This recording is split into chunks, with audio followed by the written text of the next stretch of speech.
Not all leaders lead the same way. Sometimes the approach that you think is right doesn't actually move the team. In today's video, I'll break down 4 leadership styles, show you when to use them, and how to practice them so you actually get results. Welcome back to the lab. I'm Catherine, and this is Leadership Lab 360, where we break down leadership systems, team psychology, and practical ways to grow your influence. Before we jump into examples, let's quickly define the 4 leadership styles that we'll cover today. Autocratic or directive leadership is about taking charge. You make decisions quickly, give clear instructions, and expect follow-through. This works great for urgent situations or high-risk decisions. The team knows exactly what to do. But if you overuse it, this creates dependency, low autonomy, and it hurts morale. For instance, a critical bug appears right before a client demo. You step in, assign tasks, and develop a timeline. It works now, but if you always do this, your team won't develop problem-solving skills. Next up is the opposite approach, collaborative decision-making.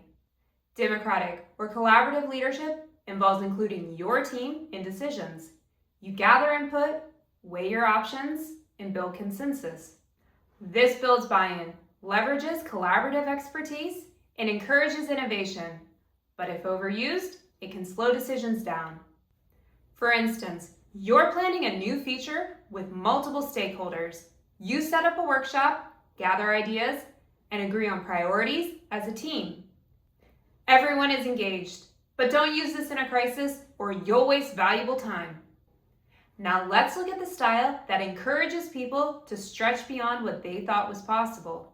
Transformational leadership is about inspiring and connecting your team to a bigger purpose. You focus on vision and motivating change. This form of leadership is inspiring. It aligns teams and it drives engagement. But it can feel abstract if you don't combine it with clear follow-through. For example, your company is pivoting to a new strategy. You articulate the vision and why it matters. This helps your team see their role in the bigger picture.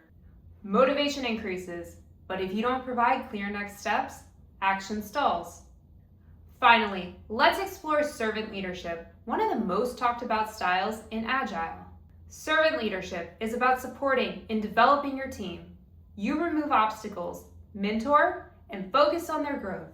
This builds trust, increases autonomy, and strengthens long-term capability. But if overused, it can avoid hard decisions and slow outcomes. For instance, your team is burned out after a tough launch. Instead of stepping in to fix everything, you coach them through the problem, remove blockers, and focus on recovery. This builds resilience and confidence while accountability remains. Understanding these styles is great, but skill only comes from practice. For anyone practicing Agile, you might be thinking servant leadership is best. And yes, it is powerful, but in practice, real situations vary. Imagine a single leader in 3 situations. Situation 1, there's a deadline tomorrow. The client is escalating. Here, autocratic leadership works. There's clear direction and fast decisions. Situation 2, cross-functional strategy workshop. Here, democratic leadership fits, gathering ideas and getting buy-in. Situation 3, burned out team after a failed launch. Servant and transformational leadership is ideal, coaching, supporting, and sharing vision. If a leader only knows one style, they'll struggle. Knowing how to adjust your approach to fit the situation is critical. Think of training your leadership muscle like training for a sport. You don't just read about strength training and expect to get stronger. You hit the gym, lift weights, repeat, and slowly over time, your strength increases. When I was a kid, I played sports and instruments. And my coaches would tell me that I wanted to get better, I needed to go home and practice. And this is so true, because I noticed that the more I practiced, the better I got. Leadership works the same way. If you only ever use one style, that's the only muscle that you're developing. If you want to grow, you need intentional practice. That's why I created the 10-Day Agile Leadership Challenge. Over 10 days, you intentionally practice different leadership styles in real situations. You practice how to be more decisive, invite structured input, elevate vision, and remove friction from your team.